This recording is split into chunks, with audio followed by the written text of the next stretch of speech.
Pues aquí seguimos, ¿verdad?, inmersos en este periodo de cambios constantes en nuestro día a día. Nos afecta esta crisis sanitaria y la vida en sí misma, ¿verdad? Son constantes imprevistos que nos sacan de esto que se llama zona de confort, que puede ser aparente zona de confort, porque hay veces que la zona de confort es poco confortable. También, desde luego, esta crisis sanitaria por la pandemia está poniéndonos a prueba nuestra capacidad de adaptación a los cambios. Pero si lo pensamos un momento, ¿no os parece que es gracias a los cambios que nos transformamos, que crecemos? Los cambios es verdad que suponen aprendizaje, pero a menudo también desaprender, reordenar objetivos y superar algunas creencias que parece que tenemos metidas, ¿no?, que nos las han inculcado ahí a mancha martillo, como suele decirse. Pero es verdad que nos cuesta cambiar. No nos gusta, ¿verdad?, que nos saquen de lo que conocemos, de donde nos sentimos seguros. Pero ¿por qué nos cuesta tanto cambiar? Pues hoy hablamos precisamente de la resistencia al cambio y lo hacemos con Enric Valls. Él es psicólogo, es conferenciante y es especialista en salud mental. Un concepto, ¿qué tal, Enric? ¿Cómo estás? Bienvenido. Un placer estar aquí. Más. Muchas gracias. Este concepto de la salud mental que nos gusta insistir en nuestro programa, que parece que hablamos de la salud física y paralelamente, y también formando parte todo en una, hablemos y normalicemos también, ¿verdad?, la salud mental. Bueno, hablábamos de esa resistencia al cambio, Enric. ¿Por qué ocurre que nos cuesta tanto cambiar? ¿Por qué la mayoría no resistimos a ese cambio? Pues ha habido una cosa que has dicho que me ha encantado, que dices, hay gente que está dentro de esa comodidad bastante incómoda, ¿no? y lo normaliza y le cuesta mucho romper o hacer un pequeño cambio. Yo siempre digo, porque el ser humano son hábitos, estamos acostumbrados, la mente es muy cómoda y estamos acostumbrados a siempre hacer lo mismo. Y además, cuando nos están repitiendo constantemente lo mismo, lo interiorizamos. Entonces, el cambiar o intentar cambiar genera un esfuerzo. Y nos hemos encontrado en consulta precisamente y en el día a día personas que les cuesta mucho dar ese paso. ¿Y por qué? ¿Por qué se da? Pues hay tres frases que tiene la persona. Una es no quiero, otra es no puedo, o otra no sé. Y es ahí cuando la persona tiene que ser consciente de esa situación para empezar a dar ese pequeño cambio. Yo siempre insisto, no hay que generar ese cambio, o soy otra persona, tengo que hacer esto. No, pequeños cambios son siempre la clave para generar ese nuevo hábito, ¿no? Fijaos lo que nos explica Enric. Primero, no quiero hacer ese cambio, que es como que me da, ¿no? O sea, no, y no quiero, y me niego, y me encierro. No puedo, es decir, hay algo que me lo impide, ¿no?, que me genera también esa sensación de miedo. Y luego la parte no sé, para eso están los profesionales, ¿no? Cuando dices, bueno, yo sí que quiero cambiar, parece que no puedo, pero a ver si alguien me ayuda a hacerlo. Bien, pues vamos con la primera parte, digamos, ¿no? Es decir, no quiero. Bueno, no querer cambiar es estar rígido. Y conforme vienen las circunstancias, y yo creo que esta pandemia, Enric, nos está demostrando que son todas cambiantes, es mal asunto. Porque si te mantienes a lo mejor demasiado erguido, demasiado rígido, ahí puedes quebrar, ¿no? Sí, efectivamente. No quiero. ¿Por qué no quiero? Y lo vamos a normalizar, porque suelen aparecer varias emociones. Una es el miedo. Tengo miedo a enfrentarme a mí mismo, tengo miedo a enfrentar una situación que yo no tengo bajo control. Yo siempre digo que no podemos controlar el tiempo que va a hacer, si llueve, si hace sol, pero sí que podemos controlar nuestra actitud hacia eso. Entonces, en ocasiones aparece el no quiero porque me va a suponer un esfuerzo, y ese esfuerzo me va a generar un miedo. Y como hay personas que no quieren sentir miedo, y te puedo decir que el 99,9%, hay un 0,1% que eso daría para otro programa, que son los psicópatas, pero bueno, que no sienten las emociones, pero normalmente todos sentimos miedo. El miedo es un sentimiento natural ante algo que no podemos controlar.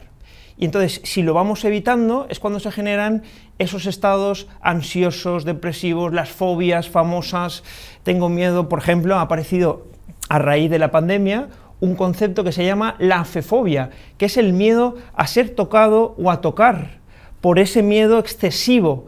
Es un miedo normal, es decir, tengo miedo a a contagiarme, pero en exceso, si yo voy evitando la parte social, no salgo de casa, no quedo, no hago aquello que antes solía hacer, es entonces cuando prevalece ese miedo constante y nos impide a cambiar. ¿Cómo dices que se llama? Afefobia. Afefobia. Afefobia. Sí. Conocida a la agorafobia, que es aquel miedo, digamos, a salir a los espacios públicos. Pero es verdad que ahora, pues uno va en el metro, va por la calle, va como apartándose de la gente. Si eso termina instalándose, ¿no?, dentro de mí, ahí se me genera una creencia, pero al final ni voy a dar la mano, ni voy a... Y está uno, bueno, generando una fobia. Bueno, más allá del asunto de las fobias, es bien interesante, Enric, hablábamos de, digamos, lo llamáis los psicólogos, los profesionales, zona de confort.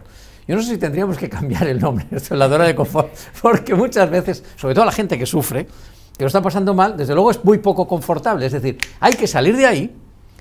Tú mismo sabes que tienes que salir de ahí, pero hay esa parte que te lo impide, como continúas anclado a esa zona. Pero claro, lo que tú dices también, salir tiene sus riesgos, pero oiga, no nos queda otra, ¿no? Efectivamente, pero ¿por qué la persona en un gran porcentaje de ocasiones tiene el pensamiento de que tiene que cambiar el pensamiento? Por ejemplo, una persona que está pasando por un episodio de tristeza suele pensar: tengo que encontrarme mejor. Entonces, nadie cambia por pensamientos, y ahí está el error. Se cambia con pequeñas acciones, y la acción, por eso se dice que es recomendable, que tiene que levantarse aún sin ganas, porque esa pequeña acción es lo que genera el cambio del pensamiento. Ah, no tenía ninguna motivación en levantarme, pero al levantarme eso genera pequeños cambios cognitivos o de pensamientos, porque somos pensamientos, emociones, y esas emociones me generan unas acciones. Si yo tengo pensamientos negativos sobre mí, que no voy a cambiar, que siempre voy a estar igual, me van a generar unas emociones de tristeza, de malestar, y eso unas acciones. Por ejemplo, me aíslo, no hago. En cambio, si focalizo en las pequeñas acciones, por eso es el éxito ahí, en las pequeñas acciones, me levanto, digo, llamo a un familiar, me arreglo, esa pequeña acción es lo que va a generar un cambio de pensamiento. Y el conjunto de esas pequeñas acciones es lo que nos habituamos y transformamos. Es muy fácil la teoría, yo siempre lo digo que es muy fácil, pero a la hora de la práctica cambia y uno va notando pues diferentes... Pero en la práctica del día a día, Enric, la parte buena es que son pequeños cambios, no nos están diciendo de golpe que tenemos que hacer un cambio enorme, porque es verdad que hay muchas personas que en esa tristeza y en esa melancolía, pues igual también, o por momentos uno puede sentirse relativamente cómodo, decir, pues mira, me siento triste, me siento así. Bueno, también hay que pasar los procesos, eso también es verdad, pero todos tenemos, digamos, la misma capacidad para adaptarnos a los cambios. Y veo que hay personas que son positivos o positivas por naturaleza y que viene el cambio y no se ponen en lo peor. Sin embargo, hay otros que los tenemos también muy cerca. Yo creo que enseguida, ante cualquier situación, se ponen en lo peor. Y es más, llegan a justificar, mira, me pongo en lo peor, porque así si viene lo peor ya estoy preparado. Oiga, no sé, otra manera de afrontar las cosas, ¿no? Sí, efectivamente. De hecho, un psicoanalista argentino decía que esas son las personas quejosas, que se quejan de todo y se preocupan por todo, y el exceso de preocupación genera un bloqueo, la inacción, ¿no? La inactividad, no hago. Todos sí que podemos cambiar, todos. Es cierto que hay personas que tienen diferentes capacidades y la capacidad es mucho más sencilla porque está habituado, aquí entraríamos en la rigidez, el cómo estoy en esa zona de confort, no quiero, no puedo, no sé, y luego hay personas que tienen esa flexibilidad ante el cambio, y ahí aparece el concepto que ahora está muy de moda, que es la resiliencia, que es esa capacidad de afrontar esas adversidades, ¿no? Entonces, todos podemos cambiar, por supuesto, siempre hay que tener 4 cosas presentes. Una es la conciencia, ser consciente del problema, porque en ocasiones vamos dando tumbos. Ah, pues estoy saltando de pareja en pareja, no sé por qué, o mira, siempre me están echando de los trabajos, ¿qué ocurre? Ahí se repite un patrón. La persona tiene que ser consciente. Segundo, practicar pues, lo que comentábamos, pues, pequeñas acciones, aceptar también que uno está en esa situación, pues estoy pasando por un proceso de duelo, he perdido a un ser querido, conectar, muy bien decías, ¿no? Conectar con la emoción de tristeza. Hay gente que te dice, no pasa nada, es la vida, no, tengo que conectar con esa parte emotiva y sentir el dolor, el camino del sufrimiento, no del sufrimiento, sino del dolor, el sufrimiento es opcional, vale. Pero Y por último, es importante la práctica y la interiorización, el hábito. Si a mí constantemente me están diciendo de forma externa que yo no valgo mucho, por ejemplo, un padre, una madre, alguien, un jefe, al final uno se lo cree, porque se lo están repitiendo constantemente. Entonces, si uno cambia ese ejercicio y lo hace internamente y empieza a cuidar su diálogo interno, yo valgo mucho, yo soy capaz, soy bueno en esto, soy no tan bueno en esto, pero hago todo lo posible por gestionarlo, es cuando empezamos a cambiar de mirada. Además de un concepto de la resiliencia que, fijaos, hasta el gobierno de Pedro Sánchez, como bien sabéis, en estos fondos Next Generation, estos fondos que van a llegar desde Europa y van a ayudarnos en nuestra transformación a nivel de país, ojalá que así sea, también incorporan, ¿no?, esta palabra de resiliencia. Está bien, desde luego, que nos acostumbremos a los términos. Has hablado de una cuestión que me parece extremadamente importante, Enric, el autoconocimiento.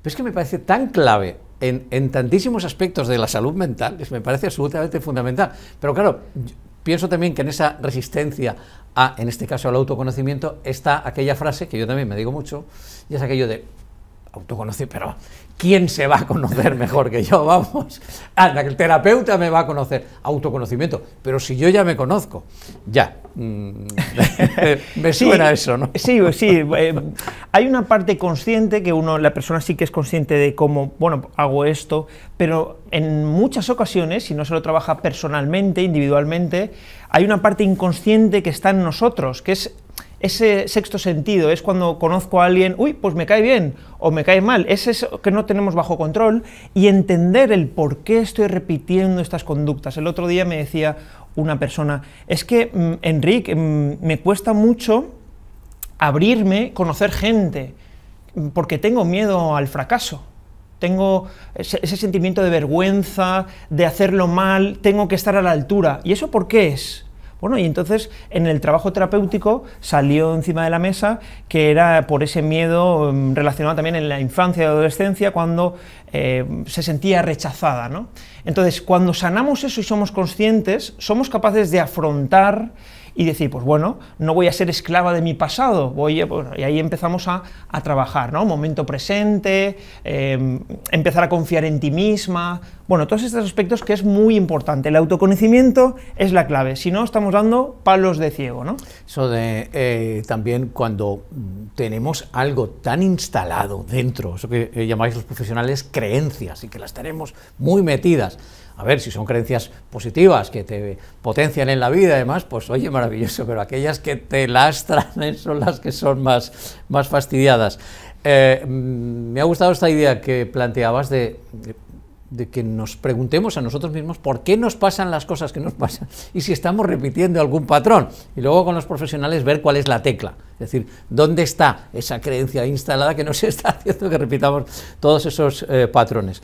Por tanto, planifiquemos el cambio, entonces, ¿no? Pongámonos objetivos, metas pequeñitas, ¿no? Parcelemos un poco, porque si vemos todo el trayecto igual nos agobiamos, ¿no? Sí, una pauta que podíamos dar es, voy a hacer un poquito menos de aquello que me hace daño, un poquito más de aquello que me hace bien. Por ejemplo, si todos los días discuto con mi madre 1 hora, voy a discutir 55 minutos, un poquito menos. Ese poquito menos va a generar ese cambio. Por ejemplo, todos los días estoy discutiendo con mi compañero en el trabajo sobre esto, pues voy a discutir un poquito menos. Y un poquito más de aquello que me hace bien es, mira, me gusta leer durante media hora, pues voy a leer 35 minutos. Voy a salir a caminar un poquito más. Ese poquito más, ese poquito menos, es lo que nos está fomentando ese cambio y esa nueva, ¿no?, perspectiva, ¿no? Me parece una pauta bien interesante, porque creo que si todos tenemos claro qué es lo que nos hace mal y qué es lo que nos hace bien, eso lo tenemos claro, pero a veces estamos ahí luchando con la pereza, con organizarnos. Vale, está bien esta idea. Todo aquello que nos es perjudicial, oye, redúcelo en tiempo, redúcelo en dosis, por así decir, y lo que nos hace bien, vale, implementémoslo. Bueno, podemos identificar, digamos, esa resistencia que tenemos al cambio, podemos identificarla nosotros mismos, y me preguntaba si también existe alguna patología, es decir, si todo esto lo vamos dejando, sabemos que nos resistimos al cambio, pero seguimos ahí RQR, puede generar en alguna patología, en algún problema, digamos, terapéuticamente más complejo, ¿no? Sí, podemos identificarlo, debemos de identificarlo, en el sentido de hacer esas preguntas personales internas, ¿no? Y es cierto que a veces entramos en un modo que yo denomino parálisis por análisis. De tanto que analizo las cosas, de tanto que analizo, entro en modo... Me suena eso, darle tantas vueltas a las cosas que al final te paralizas. ¿Sí? Y efectivamente no hacemos, ¿no? Yeah. Entonces, si vemos que no podemos pedir ayuda a un amigo, a un familiar, si vemos que no, el colchón afectivo de las amistades pues tampoco nos sirven, pues podemos acudir a un profesional para que nos ayude a orientar, pero sobre todo también, bueno, podemos orientarnos con libros de autoconocimiento, de autoayuda, que también no pasa nada, que hay gente que lo estigmatiza, y precisamente a partir de ahí hacer un stop y preguntarse, y si vemos que no encontramos la respuesta, pues pedir ayuda, ¿no? Desde luego, que por eso estáis los profesionales como Enric Balcha. Respecto de los libros, se podrán estar estigmatizados, o podrían estar estigmatizados a lo mejor hace 15 o 20 años. Ahora mismo me da la impresión de que están top sellers de ventas y que están ayudando además a mucha gente, igual que lo hacen los profesionales. Gracias, Enric, por acompañarnos, un placer. Muchas gracias.